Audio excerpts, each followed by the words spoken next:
Hello, my name is Dr. Kiruta. I'm a marriage counselor.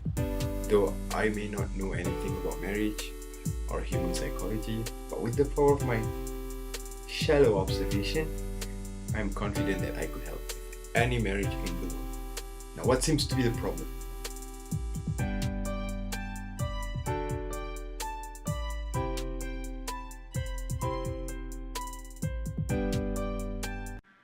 So today we're gonna do Kisah Rumah Tangga. Short for it is KR.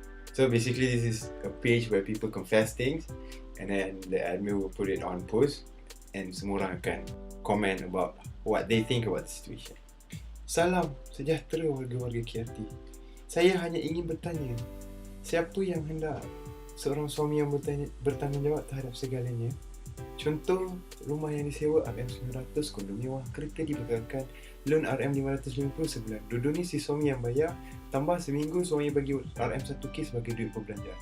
Siapa yang idamkan suami macam ni, tolong komen.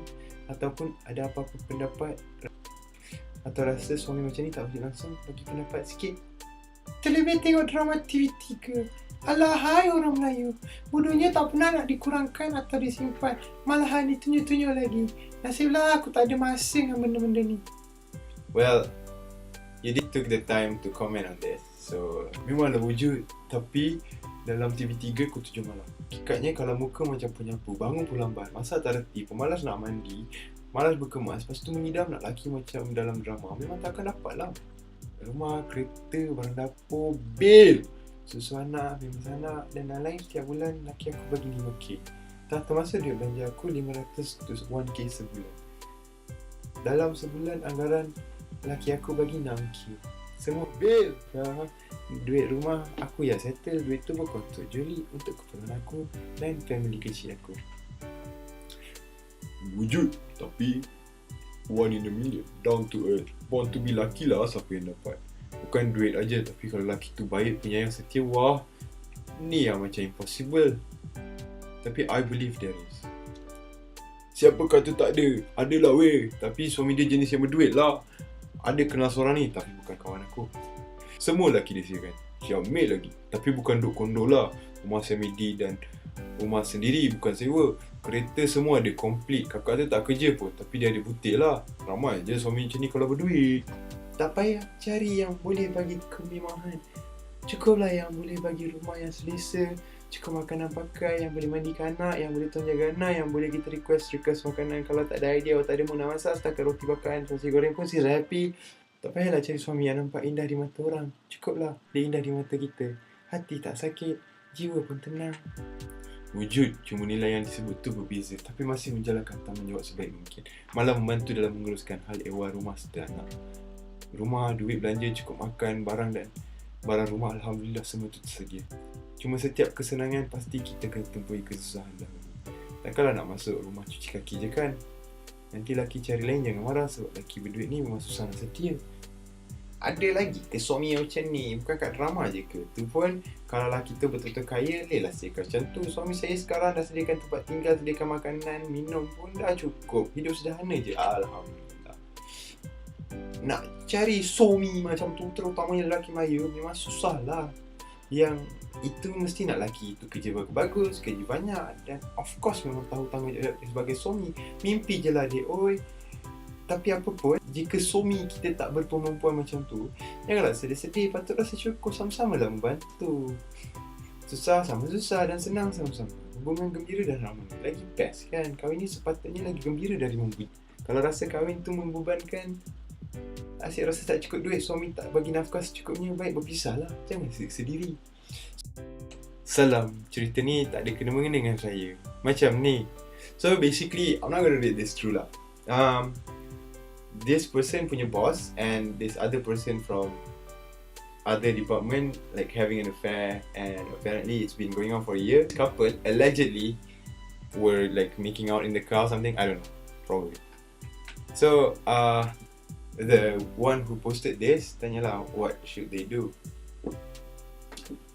Tangkap gambar mereka sedang bermesra secara sembunyi dan kirim kat bininya. Make sure kirim secara rahsia, lepas diam saja. Laugh emoji. Haha, macam dalam wayang. Tapi seriously, saya rasa jangan pedulikan mereka sebab hanya menunggu masa untuk double trouble mereka datang bila sudah sampai masanya. Tangkap gambar, tunjuk kat bos tu. Kalau tak nak awak tunjukkan bukti ni kat family awak, pihak atasan dan sebagainya, bagi awak kemudahan gaji lebih ke, kurang kerja dan sebagainya. Kalau dia enggan, laporkan terus. Wink. So, that's the way to move up your career ladder. Dalam kes ni, masyarakat kena ambil kisah. Tak boleh fikir diri sendiri. Konon tak nak membawang, tapi kemungkaran terang-terang depan mata. Macam saya nyatakan, satu hafiz tahu. Yang bagi pandangan suruh tak payah fikir pasal orang lain tu, faham tak tentang amal ma'ruf dan nahi munkar. Ajak manusia buat kebaikan dan cegah kemungkaran. Kalau tak ada idea untuk sis ni, tak payahlah type supaya dia berdiam diri. Korang tahu tak, itu umpama reda kemungkaran depan mata. Hukumnya berdosa. Bahkan jadikan imam makin kurang. Yeah, I mean, I get your point. But where's your contribution dengan komen ni sebenarnya? Macam ni lah kawan aku kena dulu. Laki kawan aku yang perempuan tu duk WhatsApp kata nak jumpa kat kereta perempuan tu kat parking lot. Tapi kawan aku pilah serah WhatsApp perempuan tu, mati-mati tak aku. Kata ada meeting pala otak aku dalam kereta. Yang lagi kawan aku tu lagi lah mati-matian kata tak ada. Dia kata dia jumpa perempuan tu pun dengan kawan-kawan dia je. Pui. Elok tu libatkan rumah tangga orang lain dalam cerita rumah tangga orang lain. Tolong bagi idea ke kau nak membawa ha? Kalau minta idea kau boleh pakat dengan kawan-kawan company kau. So this one is also a very long one. They don't have short ones here, man. Like, what am I supposed to do? So basically it goes like this. This couple has been married for 7 years. The wife has an affair even before they are married. Now they have one kid. They were fighting and then he asked for a divorce and she refused. So the question is, patut ke saya ceraikan wife saya tu? Kau tanya, patut ke kau ceraikan bini kau ya? Pertama, sanggup ke lagi kau nak bersama dengan orang macam tu? Tanya diri kau lah. Kedua, tak sedaya je. Tanya diri kau lah. Ketiga, talak di tangan kau lah. Dia datang ke tak datang ke, kau lapas je cerai. Kau lelaki ke perempuan, talak kat tangan kau. Tanya diri kau. Tanya diri kau lah weh. Kau lelaki ke? Patutlah bini kau berani buat macam ni kat kau. Kau lembik. Wake up lah. I have no idea what you're trying to say, but I admire your spirit.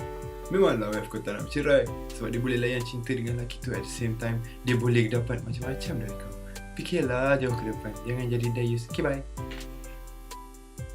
Cari isteri biar buruk rupa, asalkan setia. Biar gemuk, asalkan boleh layan suami ikhlas. Biar hitam, asalkan hidup dalam jalan Allah. This person is basically saying everyone who's overweight and tanned is ugly. Banyak lagi yang perlukan kasih sayang yang terbaik macam kamu bro. Sedih dengar macam ni. InsyaAllah dipermudahkan Allah segala urusannya. Amin. Kesian wife kau ni. Dah dapat lelaki elok, nak juga cari jantan lain. Kalau aku duduk tempat kau, aku akan balas apa dia buat. Sebab baru dia tahu rasa sakitnya dia khianati. Tapi kalau wife kau tak ada respon apa-apa, eloklah tinggalkan dia. Sebab dah tak ada sikit pun perasaan sayang atau cinta. Soal anak-anak kau boleh tuntut, si ibu takkan menang kalau kau cukup bukti. Kalau dia nak, kau rogol je lah. Bini sendiri, apa dah hal? Dude, you should get the fuck off social media. This kind of mentality is dangerous. If anyone disagree with me, they should fucking get off Facebook. Dua, memang betul cerai perempuan gitu. Sekarang dah 7 tahun. Kalau lagi kau dah selesai ceraikan dia sebab sayang dan pasal anak-anak. 3, baik kau pasang skandal seorang lagi. Hahaha. Serius lah? Kahwin satu lagi? Satu wife pun tak boleh nak jaga? Dude, come on. You got 3 to 4 seconds to capture the audience and you're gone. Weh bodoh, tak payah ceraikan dia. Apa pengap sangat jadi lelaki. Kau kahwin lagi seorang, lagi 2 pun tak apa. Itu pun kena ajar. So this guy punya idea, if you have any problem with your marriage, kahwin satu lagi. Smart. Kau game je lah dia. Kau mark, tengok kat mana dia duduk buat apa, kau tangkap. Lepas tu kau buat live video, kasih malu satu keturunan. Lepas tu kau belah, bawa anak sekali, halau dia macam kau halau anjing. How to parent 101. Pelik aku jenis perempuan yang dah kahwin tapi curang. Tegang mak sungguh buat maksiat belakang suami. Kalau lelaki problem ke, patut ke lain jantan lain? Aku pelik kenapa benda-benda macam ni berlaku. Spesies babi kita takkan boleh faham. Kau bagi je lah bini kau kat jantan tu, apa nak fikir yang sakit hati lagi. Jangan cerai. Kau tambah saja mama baru untuk anak-anakmu. Check dulu yang ni anak tu. Yang ni aku nak ikut juga. Seriously, how does that solve anything? Duit dan barang kemas nak, batin lah suami tak nak layan. Elok ke bini buat gitu? Tanya je, jangan marah. Yeah, I wouldn't do such a thing because I'm such a nice person as compared to other girls in the world. Betul-betul, baru tahu selama ni semua lelaki yang curang puncanya dari isteri. Isteri sekarang banyak kelemahan. Tu yang ramai lelaki curang. Lelaki curang sebab nafsu, wanita curang sebab money. Life is simple. Unfortunately, kid, life is not as simple as that. On that note, we're gonna end the video. If you enjoyed the video, leave a like, subscribe, and comment below what I should shit on next. So until then, you've just been given a Zedic. Later, bros.